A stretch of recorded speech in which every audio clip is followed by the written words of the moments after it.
welcome back to the Flow and Flourish Podcast. This is season 2. I cannot believe it. And this is episode 22. And if you don't know this, I'm a numbers girl. I like when I see repeating numbers like 111, 222, things like that, because I'm learning more and understanding that really means alignment. And so I couldn't be more excited to be recording episode 22 for season 2. Now, I thank you for tuning in and rocking with me because I know it's been a while, but I have absolutely been walking the talk and practicing what I preach and taking my own advice. And I took these last couple of weeks to really rest, recuperate, get myself together because the season that I am in requires me to be pouring from a full cup versus an empty cup. And I cannot wait to jump in and just talk to you guys today. With that, I want to first and foremost say Happy New Year. I know you like, well, we're 3 weeks in already. So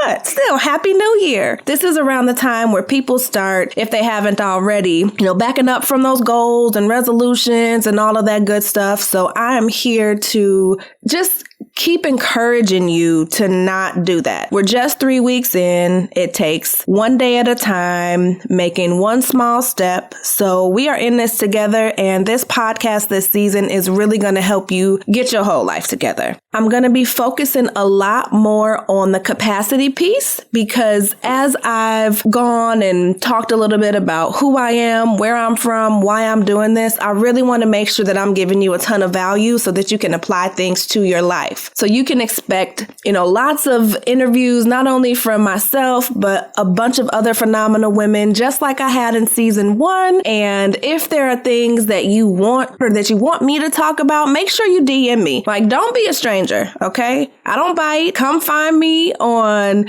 IG or on Facebook. I haven't made it to Twitter yet. That's not my jam as of yet. I'm doing what I work with. But still, come find me, DM me, let me know what you need to hear about, especially as it pertains to creating balance between your personal and your professional life. If this is your very, very, very first time here, then welcome to your sister, friend, community, and tribe. Here, we take the time to really unpack and talk about what it means to be able to manage competing priorities while wearing a bunch of different hats and what that looks like, especially for my busy, high-achieving, high-performing women who do all the things all the time and don't really have a safe space to talk about that because people don't understand what it is that you go through. So again, welcome to your tribe. And if you haven't listened to the first couple of episodes in season 1, I, of course, recommend that you go back and really understand the foundational pillars that have built this space. So we focus on 5 things. That is our heart flow, our workflow, our health flow, which is really about your mental, physical, and emotional health. We focus on our cash flow, and last but not least, our faith flow. So go ahead, go back, take a listen to those, and chime in with any questions that you might have. Like I said, find me in social media. As for today, though, being the capacity queen that I am, we are going to be talking about what do you need to make room for? Yeah. What do you need to make room for in this season of 2021? Before we jump in, though, I just want to let you know that this episode is sponsored by the Less Stress, More Rest free live masterclass that is happening on Tuesday, January 26th. So if you have not registered for that, I recommend that you put this on pause, go to my website, and there's a banner up there that says click here to register. It's going to be packed full of information on how to help you really tie into and get in alignment with what you say your priorities are and your values and putting those both together. I'm going to teach you a little bit about how to delegate both at home and at work. And I'm going to be unveiling my secret capacity formula. So you may have already taken the capacity calculator. And if you haven't, you can also check that out by DMing me and I'll send you a link to it. But again, this is what this episode is being brought to you by. All right. So 2021 is here. I'm sure that you've set some goals, maybe made some resolutions, and you are at least thinking about and hopefully actively taking some steps towards bringing some of those things to fruition. But I have to ask you, do you have room for the things that you say you want, the things you've put on your goal list, or the things you've made resolutions for? I know for me this year, I've just starting to get into the habit of really creating a word for the year because I think that's super dope. And this year, consistency is my word. Consistency with myself, with my family, in my business, with the podcast, just consistency all over the place. And that is requiring me to make room to be consistent. You may have heard me say, whether it was on a live or seen it in a post, that just because it's a new year, and I know that everybody does the new year, new me, just because we are in a new year doesn't mean that your old habits or mindsets and things like that stayed there. So you have to be super aware of where you're at and intentional about making room. And for me, I really wanted to shed a little bit of light on what making room really means. And the first thing that came to mind for me was Hoarders. Now, how many of you have seen that show? Even though it makes my skin crawl sometimes because there's stuff all over the place, up to the ceilings, and I get claustrophobic just watching it, I'm super intrigued by it because I'm like, how do you let all this stuff just build up? What is going on? And knowing and understanding that it has a lot to do with emotional things, with trauma, with just a bunch of different things that I don't pretend to be an expert in. I do know, however, that there are some red flags that lead up to that. And I love to talk about red flags because many times we dismiss little red flags that we see, that we feel, or we honestly just ignore them, right? Because we want to keep doing what we're doing and we want to pretend like everything is okay. So I want to talk a little bit about the hoarder tendencies. I don't believe that anybody on this planet wakes up one day and is like, you know what? I think I want to be a hoarder today. Just as much as I don't think anybody wakes up and decides, you know what? I think that I want to be in a very dysfunctional or unhealthy relationship. Or I think I want to work for a company I hate. Nobody says that. But there are signs along our journeys and our path when we get into these relationships or we've been at these toxic work environments or that we've become hoarders that kind of pop up. Now, let's be clear. You can hoard more than just physical stuff, but for the sake of this example, I'm going to use the show, like I said, because it's easier. I am a visual learner, but a lot of us are holding on to things that nobody else can see. So this is to help shed a little bit of light on that too.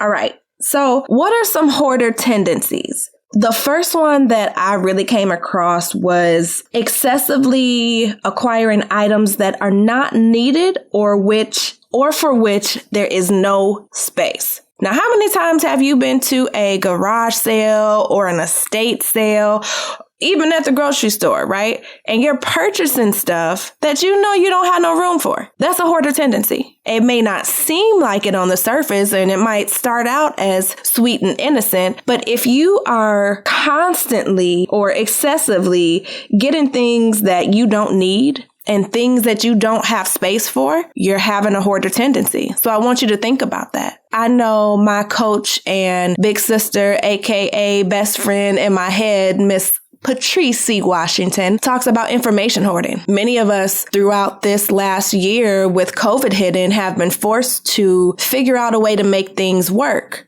And some of us have decided, you know what? This is the year that I need to start the business. While many of us are still hoarding information. What information are you holding on to that you think is going to really help you get your business going? You have to be doing something with that information. You can't just keep collecting it and hoping and praying that because you've collected it and now that it's sitting there with everything else that you've learned, you can't take any action. So think about that. Are you information hoarding? Another hoarder tendency is having a difficult time throwing stuff away or parting with things regardless of their value.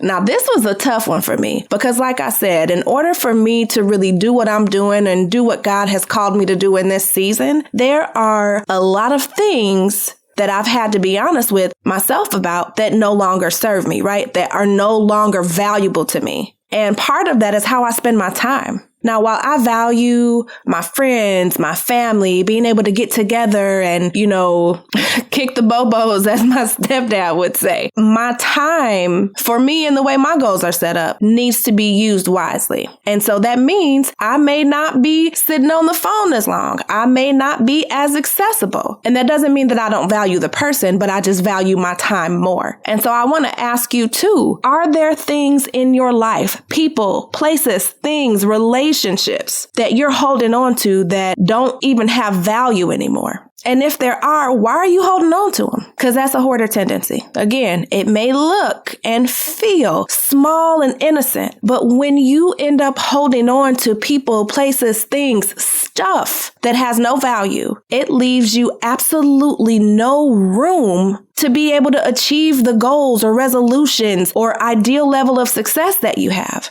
So what are you holding on to? The third one that I found is kind of obvious, but it's around building clutter, but to the point where there's literally no space. And so here's where capacity comes in. And I couldn't really find I don't want to say perfect, but a really good definition of what human capacity means. So of course, I put my own together. And to me, capacity is your ability to be able to show up in excellence and operate that way sustainably. Do you have enough mental, physical, emotional capacity to handle the things that you need to handle on a day-to-day basis? If you are constantly collecting and holding on to things that do not serve you, you ain't got no capacity. You have no room to achieve any of the things that you said you want to achieve. You don't even have the mental capacity, aka space, to think. And that's where the autopilot comes, right? That's where you're just going through the motions day to day, not really even paying attention. You're barely functioning.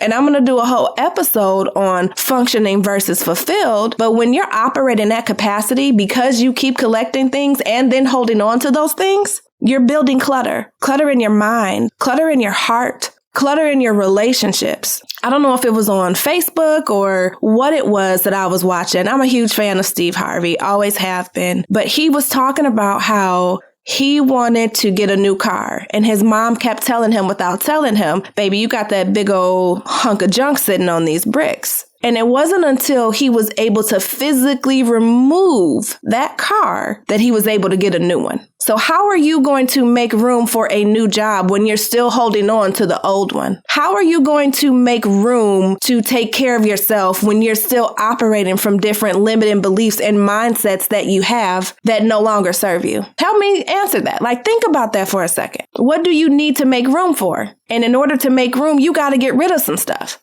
So in 2021, I'm going to challenge you. What do you need to make room for? And are you paying attention to your hoarder tendencies? Again, this doesn't have to be physical stuff, but it can be. Are you hoarding newspapers? Are you hoarding, glasses because, the glass patterns were pretty? Honestly, I used to be a decoration hoarder, and anybody who knows me will tell you that. I would save the birthday banners, the bags, the tissue paper, because I'm I can reuse this and I can reuse this. No. It took up so much space, and when you have that physical clutter, it takes up your physical energy. So think about, what are you holding on to? The last one that I found as a hoarder tendency was really being indecisive or having a pattern of being a perfectionist or avoiding and procrastinating and really not being able to plan or get organized. That should have been number one. So if you're struggling in that area, if you are constantly indecisive, if you are struggling with being a perfectionist, everything just got to be right. All the T's got to be crossed. All the I's got to be dotted. Can't nobody do it like I do. If you're avoiding how you feel, avoiding thinking, right? Avoiding addressing things at work or things at home. Totally checking out and avoiding the responsibility of thinking, meaning you sit on Candy Crush all day. I'm saying Candy Crush because that's my thing. Or you zoning out to Netflix, or you're using some sort of substance just because you're trying to numb yourself so you can't think. That's a hoarder tendency. And we don't want none of that this year. If that's not what you want and you're recognizing that you have some of these tendencies, you have an opportunity to get it together each and every day that you wake up. And because you're listening to this podcast, I don't think you want to be a hoarder, at least not of information. I'm going to need you to be a doer this year. Don't be a hoarder, be a doer. And so there are 3 different areas that I know for myself I'm focusing on in order to make capacity, and I'm going to encourage you to do the same thing. Make room. Increase your capacity, and it starts with really being able to make room in your head, make room in your heart, and make room in your house. Okay, so what does it look like to make room in your head? For me, that has looked like getting my thoughts out, whether you are journaling or you're seeing a therapist or you're talking to a friend. And by the way, I recommend all 3. It's making yourself aware of what you're thinking, right? What is going on in your head? Because oftentimes, and I can say this because I've suffered from anxiety, oftentimes the anxiety and the overwhelm is because you're thinking too much, which causes you to overthink, right? What's the saying? You study wrong, you study long, you study wrong, something like that. Y'all know what I'm talking about. So getting your thoughts out so that you can really look at them. It's like literally stepping outside of your body and looking at yourself. Make room in your head to be able to think about the things that you need to think about. For example, there was a point in time where I was so busy that I couldn't even think about the bills that needed to be paid. Like stuff was falling by the wayside. Like granted, our lights never got cut off, but there are times where I've missed payments on things because I just had so much going on in my head that I didn't have the space to think about what my own priorities were. So if that sounds familiar to you, I encourage you to really, at a bare minimum, start journaling so you can get it out. Because I know our peoples, y'all know who I'm talking about, us folks that have some melanin, right? We don't always want to go talk to nobody because we don't want nobody in our business. Or sometimes we hear at church, all you need is Jesus. I challenge that because I do believe that you need Jesus and a therapist. And that is also a podcast episode you'll hear this season. But get it out. Get the thoughts out. Become aware of what you're thinking. We have I was going to say 50,000 thoughts a day, but I'm sure that it's much more than that. I have the number somewhere. But we have all these different thoughts. And oftentimes what you think ends up being what you feel, which ends up being what you say, which turns into your actions. So start becoming more aware of what's going on in your head. Make room in your head so that you can have what it is that you say that you really want. And with that, talking about making room in your heart. So many of us are running around with all this built up shame, regret, frustration, anger, all these different things that are going on in our heart. And we're pretending like they're not there. I will continue to say until I am blue in the face. Holding on to all the stuff that makes you feel bad in your heart will eventually manifest itself physically. I've been talking more and more frequently about my own situation where holding on to all the stuff that I was dealing with emotionally landed me in ICU fighting for my life. And I don't want that for you. I want you to deal with what's going on in your heart so that you can make room for the sister friends that you say that you need. That means releasing some of those relationships. And it also means forgiving. Forgiveness isn't for you. Or I'm sorry, forgiveness isn't for them. It's for you. It's for you to make room because you running around being angry at what somebody said or didn't say, what somebody did or didn't do, how you were raised, the people who didn't show up. That damages you. That prevents you from having the room, aka the capacity to be able to accept the people who want to support you, accept the people who want to love you. If you really want a sister friend or sister friend communities and people to help you as you go on this journey of where you're going. If you want sister friends and people to accompany you and support you and pour into you, you have to have room for that. And you don't have no room if you're running around angry, frustrated, and mad at the world. So deal with that. Pray about it. Get you a therapist, get you a journal, and join some sister friends. I know I have a perfect community for that, but there are plenty of them. And maybe mine isn't a good fit for you, and that's okay too. But you need to get out of your heart all the things that are holding you back, all that negativity, get it out. And last but not least, in your house. You need to make room in your house for the things that you say that you want. You say you want peace, right? Are you dealing with the issues that are going on in your house? You say you want to start a business or you want your business to grow. Do you have a space that supports you to be able to do that? Or do you have stuff everywhere? And you'll hear me quote Patrice all the time because she's been so instrumental in me being able to be where I'm at mentally. Clutter is the physical manifestation of all the stuff that's going on in your head. So if you say you want a business or you want your business to flourish and you're saying affirmations like money flows to me freely and effortlessly, all of that can't flow through mess. So get your house in order. And for me, that also meant getting my house in order in terms of relationships, repairing my relationship with my husband, repairing my relationship with my daughter, learning how to have a relationship with my super busy ADHD 6-year-old, because COVID has forced me to be in the house with them 24/7. And I joke all the time like they trying to take me out, but that's how I really felt at one point because I didn't know how to have relationships with them because I was so busy being at work. I was so busy being the breadwinner. I was so busy doing all of the things that I thought I had to do with them or for them in order to be a good mom and to be a good wife. So get your house in order, physically, mentally, and emotionally. I just want you to win. And that's what I'm here for. Like the whole reason that I'm doing this podcast is because I want each and every woman, and I know there are a couple of men that listen to this too, but everybody that's listening to this to be able to have the room, the capacity to be able to enjoy the lives that they've been working so hard to create.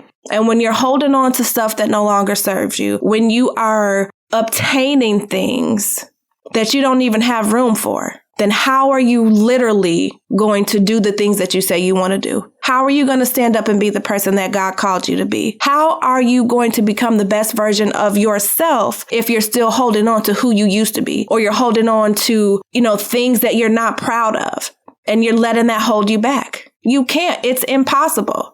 If an elevator has a maximum capacity, if an airplane has a maximum capacity, how come you don't? You too have a maximum capacity. So I will ask you again, what are you making room for? What do you need to make room for this year? Sit with that. And then once you've thought about it, tag me in social media or DM me and just say, Nick, I felt that. I need to make room for X, Y, and Z. I want to know that this is helping you. I want to know that this is blessing you. And make sure that you're sharing this also with other women, other people who need to hear this. Because you aren't the only one that needs to make room for something. I know I'm not. I'm not alone in needing to make room. There are still things that I'm going to continue to need to make room for as I continue to go higher and higher, as God continues to elevate me. So what do you need to make room for? I know I went in this season 2. Y'all getting a little bit more of the unfiltered Nicole. So be in for that. And I recognize too that I may not be for everybody. And that's okay too. Those of you who need to hear what I have to say are going to be here. And I appreciate you for being here. So with that, I will let you get back to your day, trying to keep these episodes under an hour this time because I know all of us are busy and doing a lot of different things. So again, make sure